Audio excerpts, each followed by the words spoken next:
Of today's meeting, we have from the Office of Infrastructure of Canada, Kelly Gillis, Deputy Minister, Janet Goulding, Senior Assistant Deputy Minister, Community Policy and Programs Branch, Alison O'Leary, Senior Assistant Deputy Minister, Communities and Infrastructure Programs, Michelle Barron, Assistant Deputy Minister, Corporate Services and Chief Financial Officer, Marco Presutti, Assistant Deputy Minister, Investment Partnerships and Innovation, and Lindsay Bolt, Senior Director, Strategic Policy. I believe we have agreement to limit our questioning to one round, and we will begin that line of questioning to you, Mr. Davidson. The floor is yours. You have 6 minutes, sir. Oh, good morning, or good afternoon. Look at that, pushing the day along here. How you doing? Could someone answer, I think, a relatively simple question? According to Stats Canada, what the fastest growing area is in Canada now? Thank you for the question, Chair. There are a number of fast-growing areas in Canada. According to StatsCan, I don't have the exact community that is the fastest growing, but I have The number one, the first number one fast-growing community is actually East Gwillimbury, in my riding of York Simcoe, which I call the soup and salad bowl of Canada. And you know, the minister was here earlier, and he said the Housing Accelerator Fund will address the housing crisis in this country and across the country. But all the northern 6 municipalities in York region received no Housing Accelerator funds, which is very concerning to me as a member of Parliament and standing up for York region. I had all 6 mayors reach out to me that were very concerned about this. And I'll tell you why this matters to me. I think everyone here would agree that the carbon tax affects rural Canadians disproportionately than urban. And I'm in a riding that we have no subway, we have no transit, we have no streetcars. And why that matters is because the minister who was just here before us, his riding has been rolled back to rural under census data. And my riding is now classified as Toronto. And so why that matters to me when I look at the housing funds, first of all, we don't get the rural top-up now, which under affordability now is very concerning for me because we are classified as Toronto. And if the federal government is going to classify us as Toronto, we didn't receive any housing accelerator funds, but Toronto received $500 million worth, right? So now I have a First Nations in the middle of Georgina Island, the Chippewas of Georgina Island, that's on a boiled water advisory. So we're lacking infrastructure funds for that. We have no housing funds. We're not getting the rural top-up on the carbon tax. So I'm just trying to set the picture why people in my community feel like we're on the outside looking in. So I wonder if you could comment why none of the northern 6 in York Region received any funds. Mr. Chair, for the question. I can't comment on the 6 in particular. What I can say is in budget 2024, there was an additional top-up for the Housing Accelerator of $400 million, so additional communities will get funding from that particular program. But that isn't the only program for housing. In budget 2024, there is a number of different programs that will benefit and incentivize housing building, which communities can avail themselves of. And from a recent announcement, we've learned that 544 applications of the Federal Housing Accelerator Fund, only 179, approximately 1/3, were selected for funding. Asking municipalities to dedicate significant resources to prepare this complex application with a low chance of success would seem not to be in the public interest. Now that's from my mayor. They spent enormous amount of resources with third parties. And why that matters is because the smaller communities that are applying for these funds with the federal government are spending enormous resources with third parties that we don't want to see municipalities spending money on.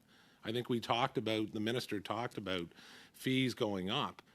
And taxes going up. Now we're spending huge amounts of money to apply for these applications, and the towns aren't even receiving this. And when they reach out to the government for a response on this, the mayors have all told me there is no response. You just didn't qualify. They don't tell you why you didn't qualify. And why, in the big picture, again, that matters is because this Liberal government has increased the public service by 40%. And we're seeing worse outcomes for communities like mine. And I'm trying to lay the picture out here for everyone and so that my colleagues across the table understand. For a riding like York Simcoe, that's one of the fastest growing in Canada, we are on the outside looking in. So I wonder if you could comment about this, which, this is another example of red tape preventing meaningful projects from being funded in our communities. Thank you for the question. What I can say is the work that's done, they might have an opportunity to use that application for the additional $400 million, but also use the thinking and the thought process that went into that application to benefit from the changes that they might be able to make to be able to expedite that building of housing in their community. So to benefit certainly from the work. CMHC has also posted best practices from the Housing Accelerator to have a larger ripple effect from the lessons learned from those communities who are advancing different initiatives to be able to have an impact in communities beyond those which were funded. Yeah. The town of Georgina, for example, applied for the Green and Inclusive Community Building Fund, but were not selected for the funding. And in the letter, your department provided a contentious explanation of why they were not selected, with no opportunity for them to clarify or even follow up with the applicant. And I had a direct call from the Mayor of Georgina on this, and it was very concerning.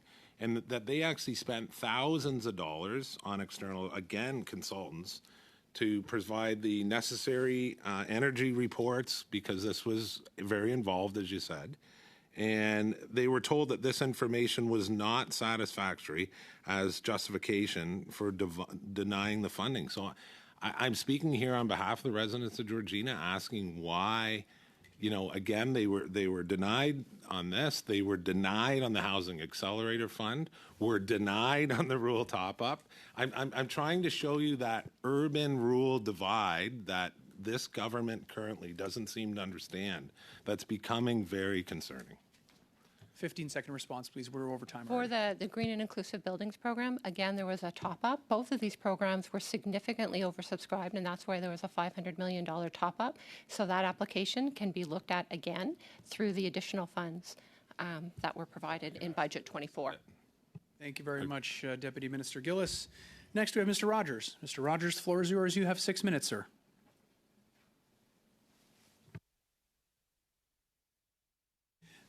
Pardon me, Mr. Rogers, I believe you're on mute, sir. We'll get you to restart. The floor is yours.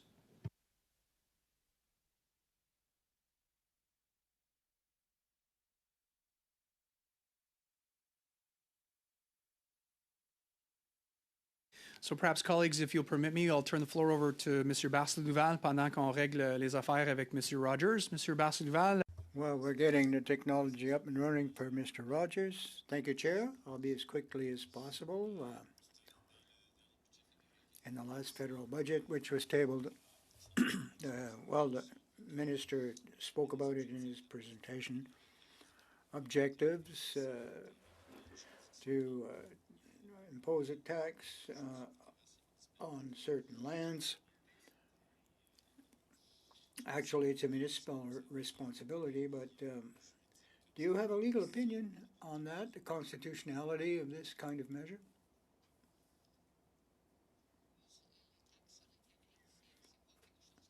Well, property tax is not what we're proposing. We want to use these lands for housing opportunities, affordable housing, and how we can cooperate with other orders of government in regards to housing, using federal lands as a base. Well, there's an intention to tax vacant, unoccupied lands. So, is there not some kind of conflict here, constitutionally, jurisdiction? Well, I think this was proposed by the Department of Finance, and I don't have any details on it. Thank you. In the budget, we also allude to the intention of working in partnership with the provinces so that they apply the federal building code within each province. Have you already a list of changes that you intend to propose for the Canada Construction Code, although provinces individually have their own, of course? Do you have a list of changes? Thank you, Mr. Chair, for this question. Well, standards and regulations were in cooperation with the National Research Council, and all the provinces are working on refreshing their building codes. The provinces and territories have the authority to adopt these, which have been developed in common. The project is still underway, but apparently it'll be terminated by 2025, and then those will be in effect. So they're going to finish, I think, in 2025 and December, and the negotiations will have to continue for funding to implement these, particularly for the HAF. We're looking for building code updates, but right now it's a blank slate. They don't know what they're saying for. Well, they are currently working together to develop some of these changes, and they're quite up to date on what changes are to be sought.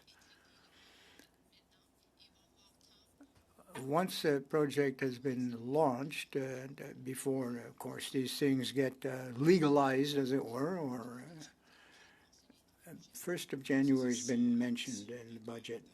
Well, if there's an agreement, of course. Okay, another point I'd like to discuss. the budget also mentions that you'd like to have a standardized lease throughout Canada. There's already a model that's established by the government of Quebec. Do you have a federal template for these lease? Well, thank you again, Chair. We are currently establishing a consultation protocol with provinces and territories to incorporate the best practices into these standards as this for the entire country. And if Quebec has a best practice to propose, we're obviously going to include that. Well, thank you. That's it, and I'll leave the rest of my time to Mr. Morris. Monsieur Barcelou. Thank you, Mr. Barcelou-Duval. 1 minute, 40 seconds, sir. Wonderful. Thank you, Chair. Merci encore. Ms. Gillis, just continuing on my quest with respect to getting more information on two-way all-day go train service between Kitchener and Toronto. I've really appreciated time with folks on your team and information they've provided over the last number of months. I understand there is an oversight committee whose responsibility it is between the federal government and the provincial government to ensure collaboration. As you know, I'm looking for more accountability from the federal government on the funds that have been allocated already to get this project built. We don't have a timeline yet. Can you at least share more about how often this group meets, the substance of those conversations, and how it's working towards completion of the project? Certainly. Thank you very much, Chair, for the question. So overall, regarding our programs, we have oversight committees at senior levels of government that generally, at Assistant Deputy Minister level, that meet to go over kind of the array of projects that we have with provinces and territories. For the project that you're specifically referencing, we have another committee that's more of a working level at a senior director level that meets with Metrolinx and the province on a quarterly basis to kind of follow up on the progress. It is a large, complex project that's being done in phases. And so they've recently met, and they'll be meeting again in 2 weeks to continue to follow up, to see the level of progress and make sure that there's appropriate oversight for the contribution agreement that we have with them. And as part of those conversations of that working group committee at the director level, is part of that conversation with respect to accountability from the province when it comes to ensuring that those funds get spent in a way that has the project. As you know, we don't have a timeline from the province. The federal commitment was back in 2017, and so is that part of the conversation from officials to ensure that as funds are being dispersed, that commitments are getting made for ensuring the project will be completed? Thank you again, Chair, for the question. There's oversight and accountabilities for all parties. There's Metrolinx, the Ministry of Transportation Ontario, and ourselves who are there for the discussions on the progress being made. Could I ask just to be tabled the schedule for those meetings in 2024? I will follow up to get you whatever we have on the schedule, yes. Thank you, Chair. And thank you. Thank you very much. Next, we have Mr. Bachrach. Mr. Bachrach, the floor is yours. 6 minutes, please. Thank you, Mr. Chair, and thank you to our officials for being here for the second hour. The community of Houston in Northwest BC recently got news that Canfor, a large forest company, isn't going to rebuild the sawmill in their community as previously promised, a decision that's going to have serious economic implications and social implications in that community. This is a community of about 3,000 people. One of the key social service providers in Houston is the Zelkant Friendship Center, and they're working to replace, rebuild their building, which provides services for families, for seniors, for elders, provides childcare and counseling and a whole suite of social services that are going to be needed even more given the economic news. They received a funding commitment under the Green and Inclusive Community Buildings Fund. However, construction cost escalation since that time have meant that now they're at a point where they have to dramatically scale back the scope of the project to fit within the budget. They need the original project to be built, and they're put in this really untenable situation. How does Infrastructure Canada approach situations like this, where construction cost escalations outside the control of the proponent make the original project, which met the need of the community, unfeasible? Is there room to work with the proponent to ensure that the objectives of the original proposal are met? Thank you, Chair, for the question. So what we can do will vary depending on the type of program that we have, the stage and phase of the project and where it's at. So for that particular project, although I don't know the details of it, the proponents can certainly follow up with us, and we'd be happy to work with them on determining kind of what the options could be. Do we have funds on the side for cost escalation? No. But what we can often do is look at different options, whether it's phasing, whether it's future opportunities, or within ISIP we might have different, the Invest in Canada Infrastructure Program, different opportunities. So it really depends on the program as well as the stage of the project on what we can or cannot do.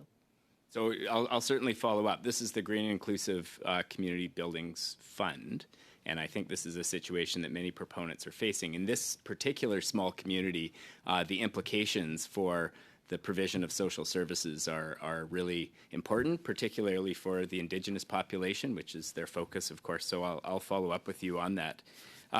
Shifting to transit, the minister's responses to my previous questions indicated this shift towards the permanent public transit fund and away from some of the specialized transit funds that have been in place in the past, the Zero Emissions Transit Fund and the Rural Transit Solutions Fund. When you add up those targeted funds plus the ISIP transit stream, is the permanent public transit fund at $3 billion a year going to be an increase beyond what those programs were providing in the past? Thank you for the question. In the Invest in Canada Infrastructure Program, the ISIP program, there was approximately $20 billion for transit. And then when we look at some of the targeted funds of 2.75 for zero emission, 250 for rural, and then there was active for 400. That would be just under, I'm just going to add in my head about 23, $24 billion.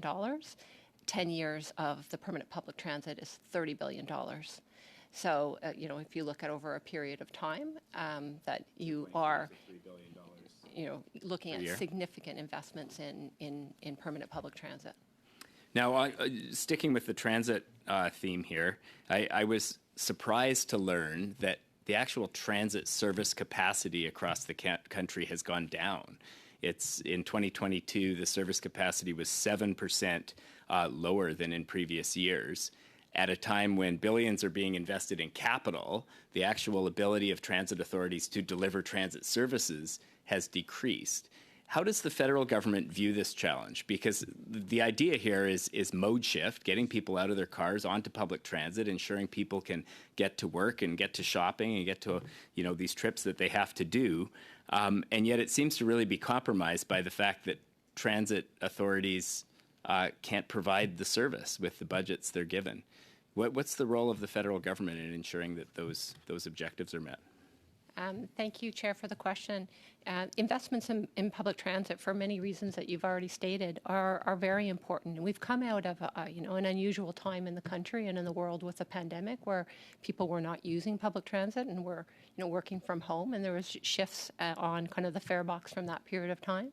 But we work very closely with transit authorities and communities on what their plans are for the future and the need, as we look at a growing economy, for the mobility of our communities and the need for investments in permanent public transit. And when we look at the capital plans for communities across the country, they're significant. And I know that this particular program will help them achieve those objectives. 15 seconds. 15 seconds. Well, just to comment, it seems like the demand has rebounded, but there are still transit assets that aren't in service. There's 1,700 fewer buses in service than before. In fact, there are fewer buses in service across the country in 2022 than there were in 2013. And it seems like the challenge is operating funds. The challenge isn't ridership. The demand has rebounded, but there isn't the operating support there. And I guess that's the ask, is for the federal government to look closely at that, given the emissions reduction objectives, given all of the promises of public transit. And I understand you're not going to have time to respond to this, but just to give you a clear indication of where I was coming from. Thank you, Mr. Chair, for your Thank you very forbearance, much. as always. Thank you, Mr. Bachrach. Finally, for today, I'll turn the floor over to Mr. Rogers. I believe the audio-visual technical issues we're having have been resolved. So the floor is yours, Mr. Rogers. 6 minutes, please. Well, apologies, Chair, but anyway, we're back, and I just want to say welcome to the officials, and just a couple of questions around infrastructure in particular. Back in early 2000 and later in 2000, I was mayor of two different municipalities. One of the issues, of course, was always about infrastructure, particularly rebuilding infrastructure after major storms, hurricanes, which we experienced in about a 10-year span, at least three of these, wiping out roads and bridges and culverts and so on and so on. So what I want to ask you, Ms. Gillis, is can you explain the work that Infrastructure Canada is doing to create and invest in sustainable infrastructure that will withstand some of these storms? And what is currently known about the state of Canada's infrastructure, particularly around infrastructure that's vulnerable to major storms and climate change and so on? Thank you, Chair, for the question. That is something that we definitely focus significantly on, and how I like to describe it is through a value chain. Because we do know that if we continue to build the way that we've built in the past, that our infrastructure won't withstand the climate shifts that we're already living and that we're going to continue to live in the future. So Infrastructure Canada has invested and worked significantly with the National Research Council, provinces and territories, and the Standards Council on resiliency and what kind of building materials, what kind of code should we be building towards as we look at our infrastructure. Then we've also been supporting, whether it's through the FCM or what we're going to be releasing in the fall, climate tools. So municipalities who often have very limited staff have more capabilities to access the information and the technology that they need to understand their critical infrastructure and what investments need to be made. And then, of course, we've had the Disaster Mitigation Adaptation Fund, which has supported hundreds of projects, or just over 100 projects, for over a couple of $2 billion. And actually, this past Friday, more proponents were informed of their success in receiving funds through that particular program for just under $1 billion. Yeah, Ms. Gillis, you mentioned Disaster Mitigation Fund, extremely important to the rural coastal communities where I live in Newfoundland and Labrador, Bonavista, Beer and Trinity. We have many small fishing communities and towns that are vulnerable to and exposed to coastlines that have been ravaged by some of these storms. So that's extremely important going forward. But I'd also like for you to share with the committee how programs like Greener and Inclusive Community Buildings program are benefiting Canadians across the country. And maybe you have a specific investment that is particularly impactful that you might want to share with the committee. Thank you, Chair, for the question. When we look at the importance of community services, community hubs, whether it's providing health services or areas where people and kids can play sports, can gather, and especially in our rural communities where it often is, a focal point for the community, that particular program has been able to help a number of communities across the country with those investments. I don't have an example right at hand right now, but we do have a map on our website that showcases all of the investments within that particular program with a lot of details of what the overall project value is, what our funding is, and the status of each of the projects. Thank you very much for that. And as a former member of the FCM for 4 years, previous years, I really appreciate the kind of focus our government has put on, developing infrastructure funds to support municipalities and communities across the entire country, because it's crucially important that we maintain the infrastructure in these many small rural communities. And just last week, for example, I was able to announce a couple of projects under the Accelerator Fund for the town of Newest Valley and the town of Port Rexton, a total of around $1.4 billion to allow these towns to, put in the infrastructure, do the planning and strategizing they needed for future housing developments in their communities. And these are small rural communities. And I know sometimes gets frustrating because these are small communities, but these are the communities that provided the leadership, their municipalities that followed the applications and were successful in this case. And I truly appreciate that because, of course, we have 256 small communities in the riding that I represent. And to have a couple of these acknowledged, as small as they are, they're truly appreciated. But again, on these programs, the infrastructure programs, I'd encourage you to keep the focus on that as we go forward, particularly for small rural communities as well. Mr. Chair, I'm not sure if there's time left, but I just wanted to make those comments. We appreciate those comments, Mr. Rogers. You even got a hear from the room. So I wanted to share that with you, sir. Fortunately, the time is up, and colleagues, I do see that the bells are ringing for a vote. Before we adjourn, colleagues, we do have some quick housekeeping.